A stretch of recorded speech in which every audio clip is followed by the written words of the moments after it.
Emma Clarke had always believed that love was something you built brick by brick, day by day, with patience and care and an endless willingness to show up for another person, even when life made it difficult. And for 7 years, she had done exactly that with Jake Morrison, a man she had met during their first year at Manchester University in a lecture hall that smelled of old paper and cheap coffee during a particularly uninspiring economics class that neither of them would ever remember for its content. Because what Emma would always remember was the moment Jake leaned over from the seat beside her and quietly slid his notebook in her direction with a single line written at the top of the page that said this was the most boring lecture he had ever attended in his entire life, and Emma had pressed her lips together to stop herself from laughing out loud. And when she looked up and met his eyes for the first time, something shifted inside her that she could not explain and would never fully be able to describe to anyone who asked. They became friends first, which Emma always believed was the reason their relationship was so strong,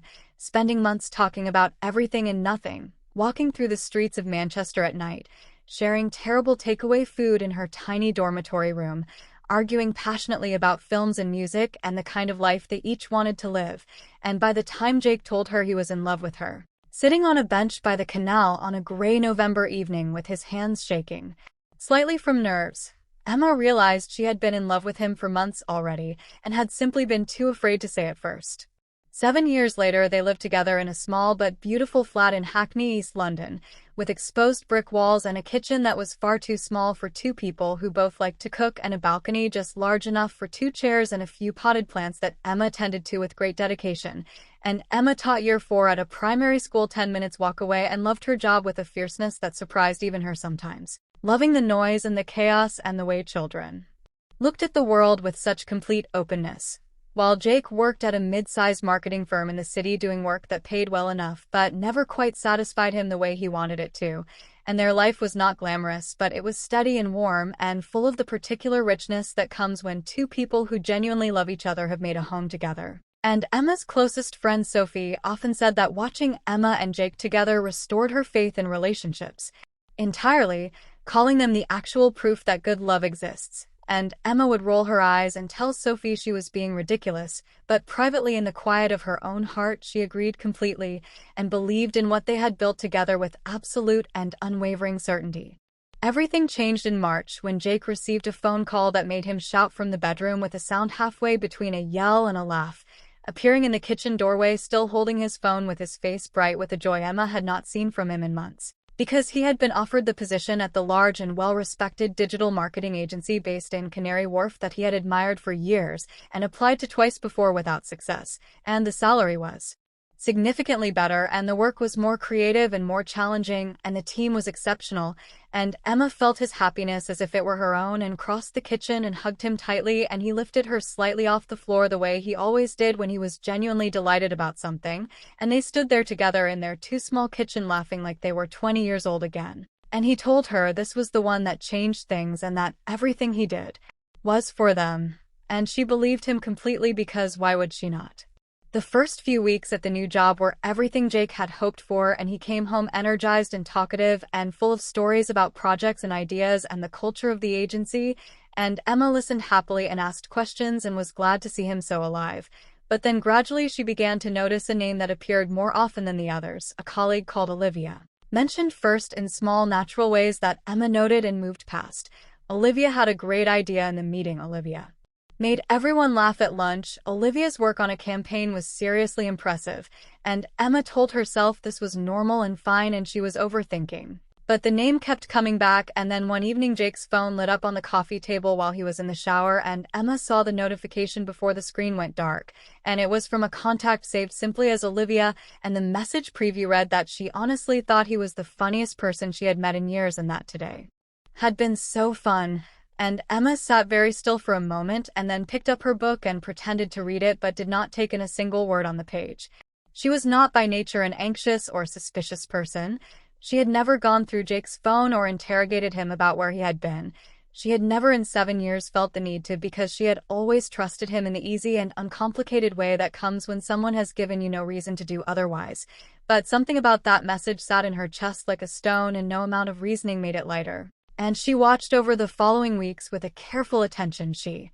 hated herself for, Noticing that Jake's phone was now always face down on the table when they ate dinner together, where before it had often been beside his plate. Noticing that he went to bed later than her several evenings a week, and that when she woke in the night she could sometimes see light under the bedroom door. Noticing that he mentioned Olivia less than before, which should have been reassuring, but somehow was not, because the absence of the name felt pointed in a way she could not explain. One Saturday in April, Jake told her he was meeting some colleagues for lunch in Shoreditch, and when she asked who, he said casually it was just Olivia and a guy from the accounts team called Ryan, and Emma said that sounded nice and watched him leave with a smile on her face that did not quite reach her eyes. And he came back 3 hours later glowing with the particular warmth of someone who has had a genuinely wonderful time, and talked about the restaurant and the food and the conversation with an enthusiasm that under different circumstances Emma would have found completely charming, but instead made her watch his face very carefully and hate that she was doing so. And that night she could not sleep and lay in the dark going over and over the same thoughts until her head ached, telling herself she was being ridiculous and unfair and constructing entire narratives out of a phone notification and a Saturday lunch. And by morning she had almost convinced herself she was imagining it, but she told Sophie anyway, meeting for coffee on a Sunday and telling her everything from the first mention of Olivia's name to the message on the phone to the lunch in Shoreditch. And Sophie listened without interrupting, which was unusual for Sophie, and told Emma that she was not going to say she was imagining it because she did not think she was, and that if something felt wrong, that feeling deserved to be taken seriously. Because Emma had been with this man for 7 years and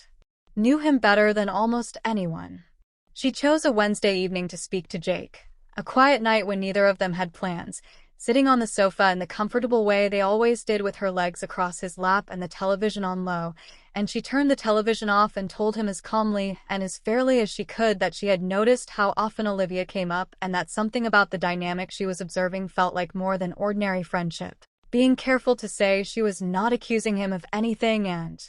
that she trusted him and just needed to talk about how she was feeling. But Jake listened with a patience in his voice that she recognized as the tone he used when he thought she was being unreasonable, and told her Olivia was his colleague and his friend, and that he was not going to stop being friends with someone because Emma had decided there was something wrong with a completely normal friendship. And Emma felt the conversation slipping away from her and apologized and said she was sorry for making him feel accused when she had not meant to, and Jake squeezed her hand and said it was fine and turned the television back on, and Emma sat beside him feeling hollower than she had before the conversation started. And 2 weeks later she saw a message on his phone screen for half a second before he turned it over, and caught only a few words, but they were enough, the words being, "I cannot stop thinking about you." And she did not know who had sent it or which direction it had gone, but it did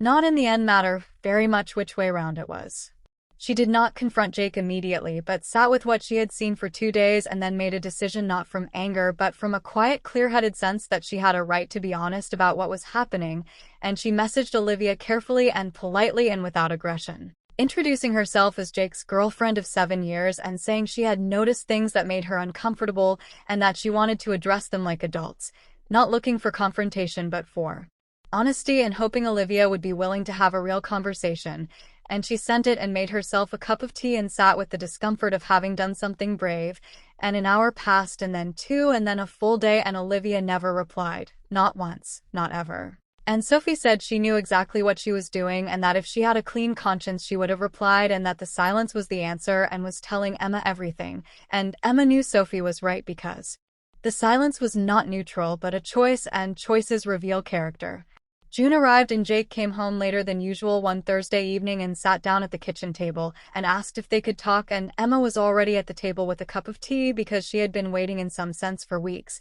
and he told her he had developed feelings for Olivia and that it had not been his intention and that he was not proud of it, but that he owed her the truth and he was sorry. And Emma looked at him for a long time without speaking and noticed in a strange, detached way the details of his face that she had known for so long. The slight asymmetry of his features and the way his jaw tensed when he was uncomfortable, and the exact shade of brown of his eyes, a face she had loved for 7 years. And she stood up slowly and steadily with a calmness that surprised her and asked him to take his things and go, and said not everything, just enough for now, but that she needed him to leave tonight. And Jake left an hour later with a bag and a face full of something that might have been regret or might have been relief or might have been both. And Emma closed the door behind him and stood in the hallway of the flat they had shared for 4 years, and then fell completely and totally apart. calling Sophie, who arrived within 20 minutes and did not say "I told you so" not once, not ever, and held Emma while she cried with the specific devastation of someone who had believed completely in something that was no longer there, staying the whole night. And making terrible instant coffee at 2 in the morning because neither of them could sleep, talking and listening in equal measure until the sky outside began to lighten. July was the hardest month, and Emma went to work every day because the children needed her, and having somewhere to be that mattered kept her functional, and she was good at her job, and in the classroom she could be fully present in a way that required her to stop thinking about her own life for several hours a day, which was more valuable than she could have imagined. But outside the classroom was harder, and the flat felt enormous and wrong without Jake in it, feeling the presence of his absence. Like a physical thing in the coffee mug that had been his favorite that she could not bring herself to put away, and in the way the left side of the wardrobe looked now that his clothes were gone, and in the evenings that stretched out long and quiet and without shape. And Sophie came over several times a week, and their friend Rachel also appeared regularly with food and the brisk, loving practicality of someone who refused to let Emma disappear into her own suffering, telling her firmly one evening that she was allowed to be devastated but not allowed to decide this was the whole story, because it was one terrible chapter and not the end of the book. And Emma looked at her two friends and felt a wave of gratitude so intense it was almost painful, understanding that she had lost something enormous but had not lost everything, not even close. August brought heat and a gradual incremental shift in Emma that did not happen in a moment and did not happen in a straight line, with days when she felt genuinely lighter and days when grief ambushed her completely in the supermarket or on the bus or in the middle of a Tuesday afternoon for no reason at all, but the lighter days slowly becoming more frequent and the ambushes slowly becoming less overwhelming. And she signed up for the pottery class she had been talking about trying for 2 years and made a bowl on the first evening that listed dramatically to one side and had a texture that defied description, bringing it home and putting it on the kitchen windowsill and looking at it every morning with genuine affection. And she started painting again at the small table on the balcony on weekend mornings when the light was good, doing something purely because it pleased her with no objective and no outcome and no one else's opinion mattering at all. And she read more and went for long walks in Victoria Park early on weekend mornings and found that the world was still full of beauty and that she was still capable of noticing it, which felt like something important, like a sign that she was still herself underneath the loss. By September, through the inevitable network of mutual acquaintances, Emma began to hear that things between Jake and Olivia were not good, that the relationship that had started with such apparent urgency was already showing deep structural cracks, and Rachel told her matter-of-factly that Jake had confided in a colleague that things were not what he had expected them to be. And Emma sat with this information and examined her own feelings honestly and found not satisfaction but a deep settled understanding that had nothing to do with Jake or Olivia at all, saying that she did not want them to be unhappy but that she had known for a while that what they had was not built on anything real, because you cannot build something healthy on choices that hurt other people, and it does not work that way. And she understood that Jake was going to spend a long time figuring out that what he thought he wanted was a feeling and not a person. And that was simply sad. Just sad. And Sophie raised her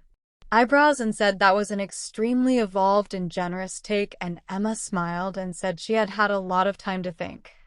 October came with golden light and cold mornings, and Emma was organizing an art exhibition for her class and needed specific supplies, and found a small independent art supply shop in London Fields, going on a Saturday morning with a list and her reusable bag and the slightly scattered energy of someone who had a lot to do but was genuinely enjoying being out in the autumn sunshine. And the shop was exactly the kind of place she loved, slightly cramped and wonderfully full with things stacked in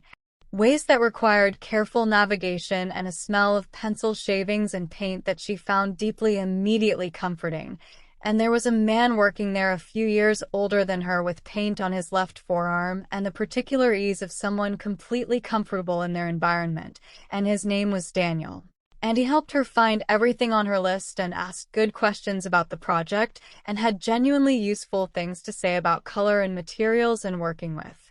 different age groups. And they talked for considerably longer than the transaction required, and at some point they both noticed that half an hour had passed, and as Emma was leaving, Daniel told her he hoped the exhibition went brilliantly, and that she should come back if she needed anything else. And then after a small pause with a slight smile that suggested he was aware of the move he was making, he said that if she just wanted to come back, that was fine too, and Emma walked out into the October sunshine and stood on the pavement and was aware of something she had not felt in a long time, a small warmth, a subtle opening. Not a decision yet, but the quiet, significant, deeply welcome sense that she was a person who could still be noticed and could still notice someone in return and whose story was still being written. And she took out her phone and called Sophie and said she had just met someone, and Sophie demanded every detail immediately, and Emma laughed properly and completely, with the full open laugh of someone who has found their way back to themselves. On a quiet November evening, Emma stood on her balcony with a mug of tea looking out over the rooftops of Hackney as the city settled into its nighttime self, and the plants on the balcony were doing surprisingly well, and the lopsided pottery bowl was still on the kitchen windowsill, and there was a new painting drying on the table behind her. And she thought about everything that had happened in the past year, not with bitterness and not with grief, though there had been plenty of both, but with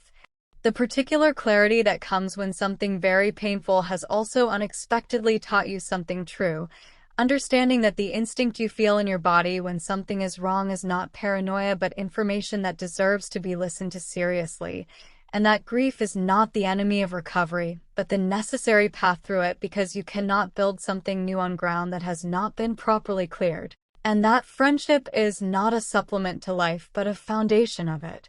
And Sophie and Rachel had held her through the worst of it, not by taking the pain away, but by refusing to let her be alone in it, and that a relationship built on the destruction of something else carries that destruction within it, not as punishment, but as